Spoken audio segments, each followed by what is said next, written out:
بسم اللہ الرحمن الرحیم۔ السلام علیکم ورحمۃ اللہ وبرکاتہ۔ دوستو، آج کا جو وظیفہ ہے یہ بہت ضروری ہے۔ یہ ہر قسم روزی کی تنگی کو دور کرنے کے لیے ہے اور اس طرح تمام مشکلات کے حل کے لیے بہت زبردست عمل ہے، اور اس طرح ہر قسم حاجات ضروریات کو پورے کرنے کے لیے یہ وظیفہ بہت زبردست وظیفہ ہے۔ اور اگر اس وظیفے کو پڑھ لیا جائے تو اللہ جل شانہ روزی میں بھی برکت عطا فرمائے گا، اللہ تمام مشکلات کو حل فرمائیں گا، اور جتنے بھی رکاوٹیں ہیں، وہ شادی میں رکاوٹ ہے، رشتوں میں رکاوٹ ہے، اس طرح کاروبار میں رکاوٹ ہے، اور اس طرح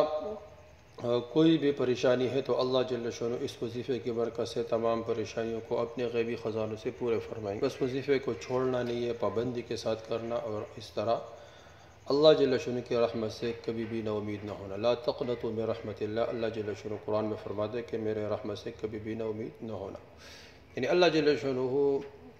ضرور اس وظیفے کی برکت سے، اعمال کی برکت سے، نماز کی برکت سے، دعا کی برکت سے اللہ ہماری ضروریات کو پورے فرمائیں گے، لیکن ہم نے عمل کو چھوڑنا نہیں ہے۔ دوستو، عمل بہت آسان ہے۔ روزانہ پابندی کے ساتھ اول آخر 11 مرتبہ درود شریف پڑھے، اور یہ دعا پڑھے، یا بدیع العجائب بالخیر یا بدیع، یعنی 11 مرتبہ درود شریف پڑھے، یا بدیع العجائب بالخیر یہ 70 مرتبہ پڑھے، اور پھر اس کے بعد آخر میں پھر 11 مرتبہ درود شریف پڑھے۔ یہ وظیفہ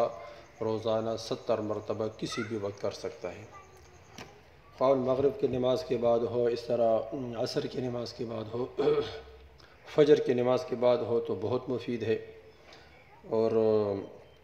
ظہر کی نماز کے بعد بھی پڑھ سکتا ہے، لیکن اگر فجر کے بعد پڑھ لیا تو بہت مفید ہے۔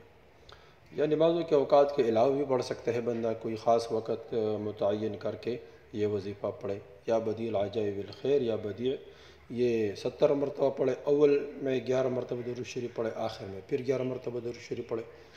اس کے بعد دعا مانگے، انشاءاللہ اس کی برکت سے اللہ جل شانہ ضروریات حاجات غیبی خزانوں سے پورے فرمائیں گے، روزی کی تنگی دور فرمائیں گے۔ دوسرے وظیفہ خود کرے، آگے شیئر کر تاکہ سب کو فائدہ ہو اور کوئی بھی اس کے فائدے سے محروم نہ ہو۔